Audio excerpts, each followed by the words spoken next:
Auckland is the commercial hub of New Zealand.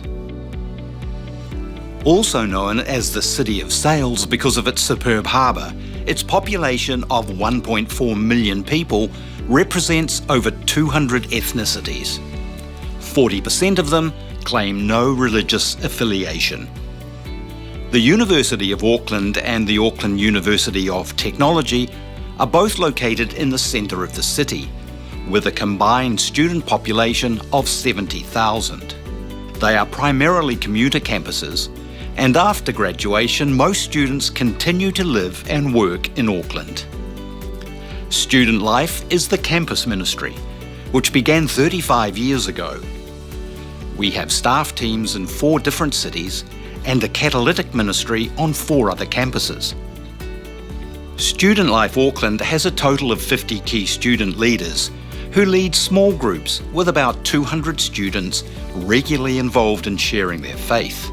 Each year, about 70 students graduate from our ministries around the country and enter the workforce. In 2005, we established Work Life in Auckland, a workplace ministry to young professionals under the age of 35. There are 50 people involved in evangelism and discipleship in the city.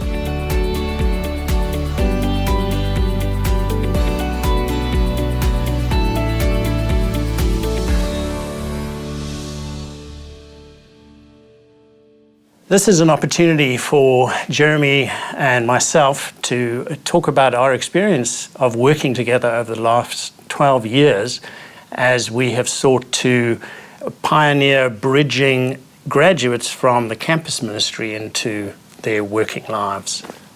So Bob, what were the things that were challenges for you in particular as getting this transition course, as we called it, together and up and running and working with the campus ministry to see this bridge between the two happen? What were the biggest challenges for you? Well, the leadership of the ministry, and I mean the top leadership, identified that the greatest opportunity that was before them was what to do with graduates. Because at that time, it was about 14 years ago now, at that time there were about 50 to 75 graduates coming off each year off the 5 different campus ministries. And all of them had been very involved. So they were your key student leaders, not just people on the fringes. And they thought, before God, this seems to be the next big opportunity. For us in our heads, and I think for the leadership too, there was confusion as to what exactly should this look like. We didn't know, and they didn't particularly know either. And so there was so much trial and error initially. So I think that was one of the challenges, was Dale and I, as the staff couple, were trying to get our heads around this, and the leadership were trying to get their heads around it.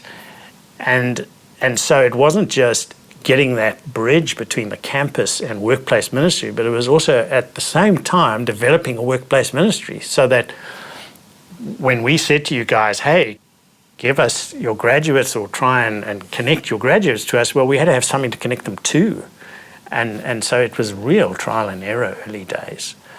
But I think the other thing too that was, for me, was so important is for you guys to send well required someone to receive well.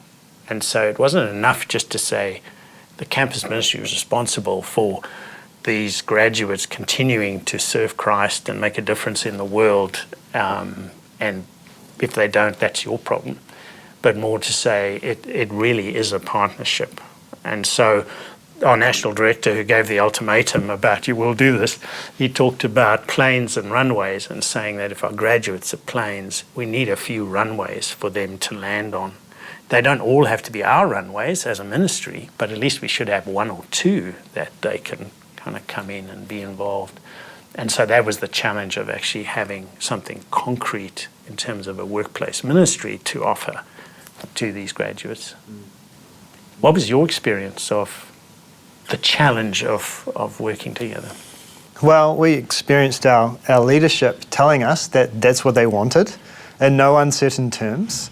I still remember being sat down and said, this is what's going to happen. There is going to be this course for final year students and you guys are going to implement it. So it was, Thank you, National Director.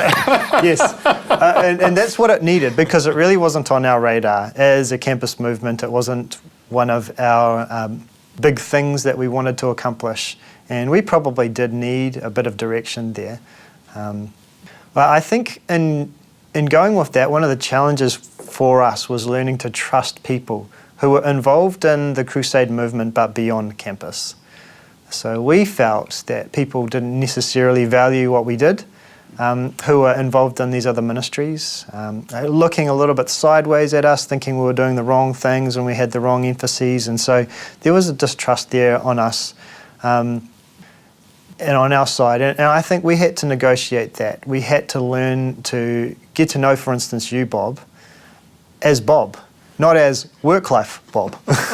Not as the guy who's in charge of something else in Crew that maybe wants us to change, but actually start to get to know you and develop that trust so that we could see, you know what, Bob actually believes in the Great Commission too. He's not off doing this other thing. We're actually on the same team together.